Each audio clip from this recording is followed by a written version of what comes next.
kita baca firman Tuhan dari Injil Yohanes pasal 14. Injil Yohanes pasal 14 ayat yang ke-6. Yohanes 14 ayat yang ke-6. Demikian sabda Tuhan. Kata Yesus kepadanya, Akulah jalan dan kebenaran dan hidup. Tidak ada seorang pun yang datang kepada Bapa kalau tidak melalui aku. Amin. Haleluya.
Bersyukur kita juga bersama-sama akan merayakan firman Tuhan, terutama ini peringatan Hari Reformasi. Jadi biasanya Hari Reformasi itu hari lahirnya Protestan tahun 1517 atau awal abad 16.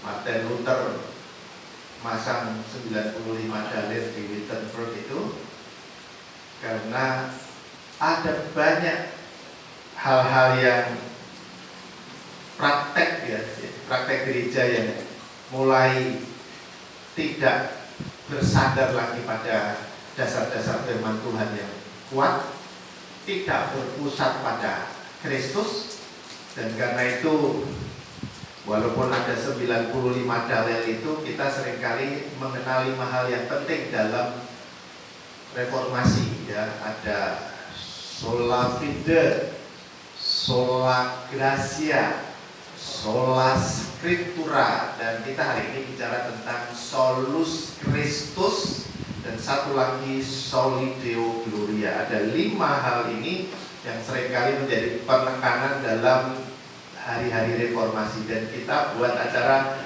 perjamuan kudus sedunia. Ini adalah rangka itu, ya, dalam rangka awal-awal dimulainya gereja reformasi, ya, terutama yang pada waktu itu sangat dikritik oleh Martin Luther adalah adanya diterbitkannya yang namanya surat Indulgensia, di mana gereja ketika waktu itu sedang membangun sebuah katedral, mereka membutuhkan dana yang cukup besar, dan karena itu bahkan mereka punya janji yang akhirnya melepas dari sebuah kebenaran, karena mereka mengatakan kalau Anda memberikan persembahan khusus untuk katedral ini, ada uang, waktu itu kan uangnya klitik, ya, begitu uang klitik berbunyi teng gitu, maka orang yang ada di purgatori itu langsung melompat ke surga. Jadi seolah-olah dengan itu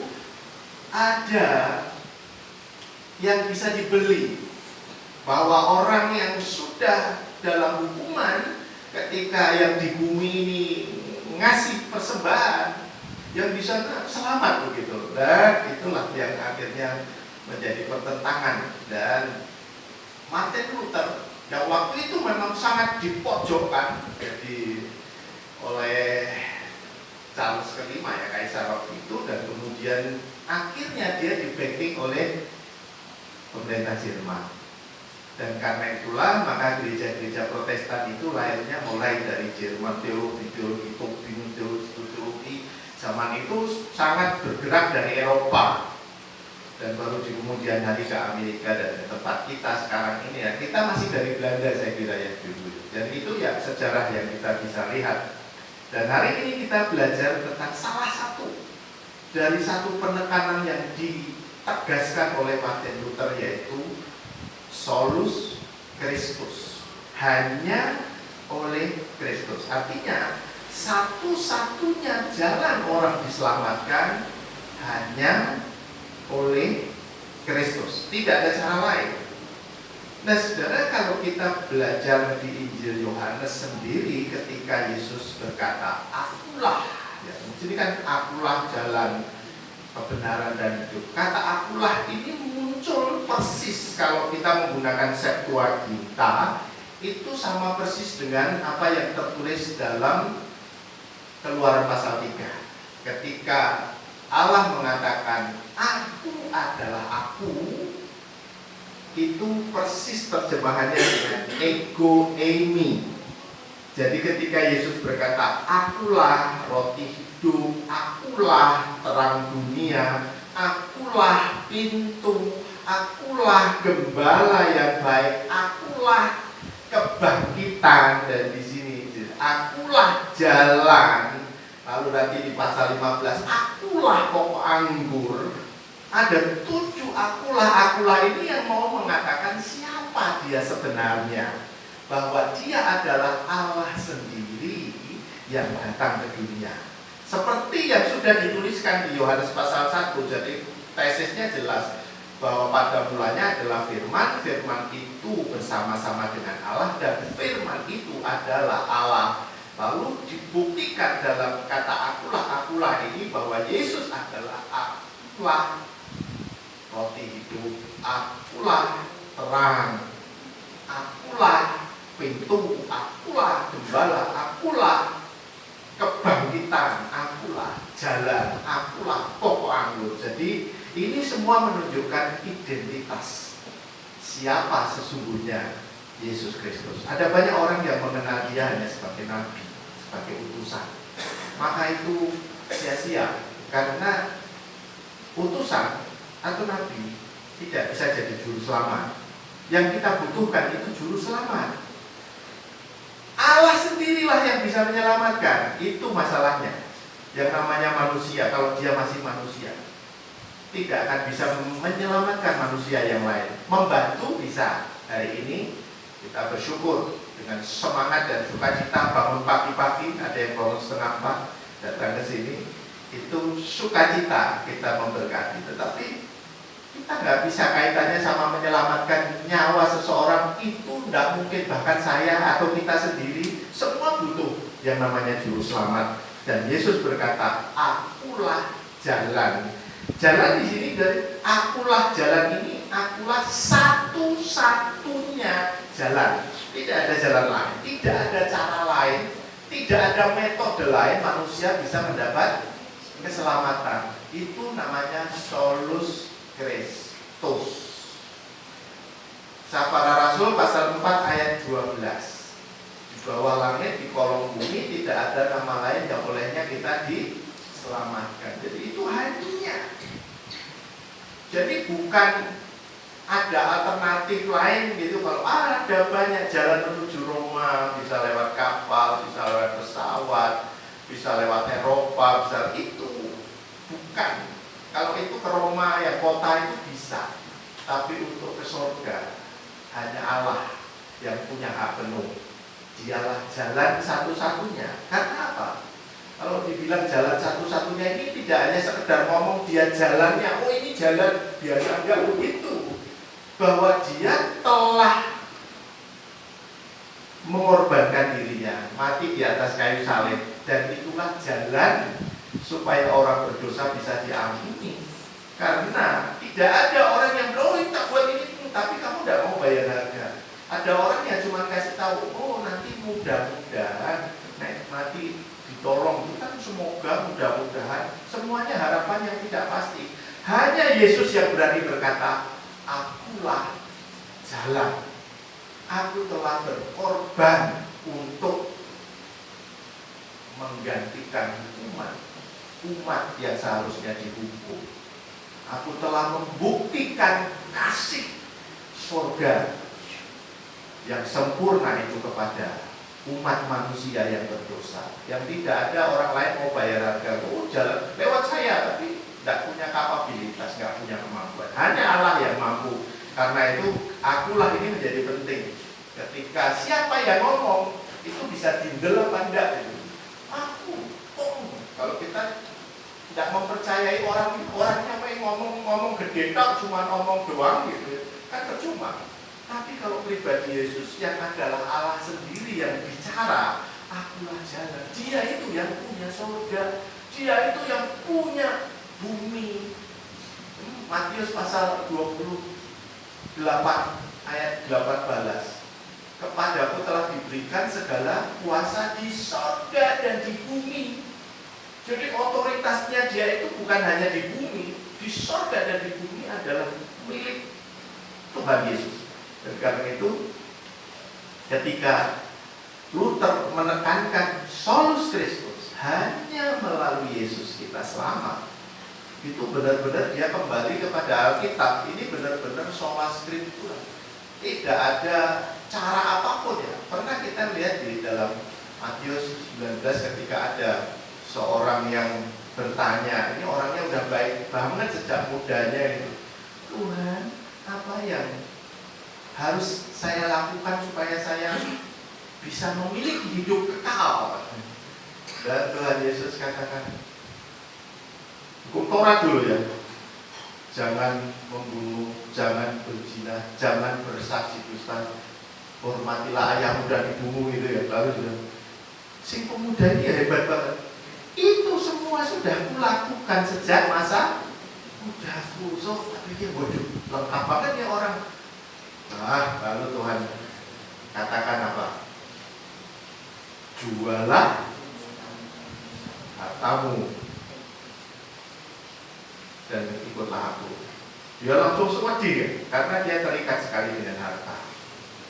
Tapi yang penting bukan sekedar perkataan itu loh. Yang penting adalah mengikut Yesusnya itu. Jadi jualah hartamu titik, selesai kamu enggak. Jadi kamu menjual harta, beramal baik, mentaati hukum Taurat, masih belum. Makanya kita punya namanya komitmen pemuridan. Tidak seorang pun dapat mengenal Kristus kecuali ia yang mengikutinya setiap hari dalam kehidupan. Nah, itu poin pertama. Solus Kristus itu, solus Kristus dalam keselamatan, bahwa kalau bicara keselamatan dialah satu-satunya. Lalu kita sedikit bicara tentang solus Kristus dalam kehidupan sehari-hari. Karena Kristus tidak hanya jalan keselamatan, tetapi juga jadi dasar hidup kita. Mau pertumbuhan iman, mau mohon apapun itu, hidup kita ini pusatnya pada Kristus. Kolose pasal 3 tadi ya. Dan segala sesuatu yang kamu lakukan dengan perkataan atau perbuatan, lakukanlah semuanya itu dalam nama Tuhan Yesus, sambil mengucap syukur kepada Dia, kepada Allah Bapa kita. Artinya Yesus adalah pusat kehidupan kita. My life is in you, Lord. My strength is in you, Lord. It's you, it's in you. It's you, it's in you. My life is in you, Lord. My strength is in you, Lord. Hidupku di dalam Tuhan, kekuatanku di dalam Tuhan. Dan Rasul Paulus katakan ini, segala perkara dapat kutanggung di dalam Dia yang memberi kekuatan kepadaku. CCA pasal dan ayat berapa? Ada yang hafal? Bu ini langsung hafal. Karena dapat tanggung dalam Dia yang memberi kekuatan. Ayo. Filipi pasal 4 ayat 12 100. Iya, jadi gini, kita bicara soal solus Kristus dalam dua hal. Pertama, keselamatan. Ada orang bilang, oh nanti kalau saya bisa memberi sumbangan, kalau saya bisa beramal, kalau saya bisa, ini saya selamat. Tidak ada. Karena Efesus pasal 2 ayat 8 dan 9 sudah jelas. Sebab karena kasih karunia kamu diselamatkan oleh iman. Itu bukan hasil usahamu, tapi pemberian Allah. Itu bukan hasil pekerjaanmu. Jangan ada orang yang memegahkan diri. Tidak ada yang boleh sombong soal keselamatan, karena keselamatan adalah anugerah. Titik. Artinya solus Kristus, hanya iman kepada Yesus buat kita selamat. Tapi bukan mandek di situ, karena kita masih punya kelanjutan. Kalau di ayat 10 Efesus pasal 2, kita ini buatan Allah, diciptakan dalam Kristus Yesus untuk melakukan perbuatan baik. Itu yang sudah disiapkan Allah sebelumnya. Allah mau supaya kita hidup di dalamnya. Di dalamnya apa? Perbuatan baik. Jadi itu adalah apa yang kita lakukan hari ini. Tapi ini bukan supaya diselamatkan. Kalau hari ini kita mengasihi sahabat-sahabat kita mengunjungi di sini ya, tentu itu buat sukacita ya, dikunjungi teman-teman dari Jepara, diperhatikan kebaikan-kebaikan. Tapi keselamatan kita di dalam Kristus. Tapi kita dirancang, diselamatkan supaya bersyukur, supaya berbuat baik. Dan yang kedua, solus Kristus dalam kehidupan. Pusat hidup kita, entah kita punya masalah, Yesus jawaban dalam itu. Kalau punya masalah, Yesus jawabannya. Jadi kalau kita apapun ya, kita punya beban yang kuat, udah, dari kekuatannya dari Tuhan. Semua ketika kita Kristus center, itu betul-betul solus Kristus, hanya oleh Tuhan Yesus. Banyak orang mencoba mencari cara lain, mencari jawaban lain, malah tambah stres, malah nggak selesai, malah tambah berat lagi. Tapi bersama dengan Tuhan, kita bisa menyelesaikan bahkan masalah-masalah yang berat. Amin. Mari kita berdoa. Bapa di surga, kami bersyukur Engkau memberkati kami dengan firman-Mu, mengingatkan bahwa kami harus berpusat kepada Tuhan Yesus untuk keselamatan kami dan untuk semua pergumulan kami sehari-hari. Biarlah kami berpusat kepada Yesus, Sang Juru Selamat itu. Kami bersyukur untuk setiap anak-anak-Mu yang dengan sukacita menikmati firman-Nya, dengan sukacita berbagi, yang sukacita membawa kesaksian-kesaksian yang meneguh kuatkan sesama saudara seiman, bahkan menjadi garam, menjadi terang, dan menjadi saksi bagi lingkungan kami, bagi sahabat dan saudara-saudara kami. Terima kasih Tuhan. Kami juga terus mendoakan bangsa kami supaya terus lindungi, berkati, dan terutama juga dalam pergantian kepemimpinan, mulai presiden wakil presiden yang lama kepada presiden wakil presiden yang baru nanti yang akan dilantik, semuanya berjalan dengan baik. Pergantian-pergantian legislatif semuanya dari tingkat-tingkat wilayah sampai ke pusat, dan pemimpin-pemimpin yang baru semuanya boleh bersama-sama mendukung kemajuan bangsa ini. Engkau yang mendukung kami semua Tuhan untuk menjadi anak-anak penurut-penurut Tuhan, terus memberkati kami semua dengan semangat untuk menjadi berkat. Terima kasih Tuhan, kami juga menyiapkan hati kami untuk menyambut perjamuan kudus-Mu pada pagi hari ini. Terima kasih Bapak, terima kasih, kami bersyukur dalam nama Tuhan Yesus. Amin.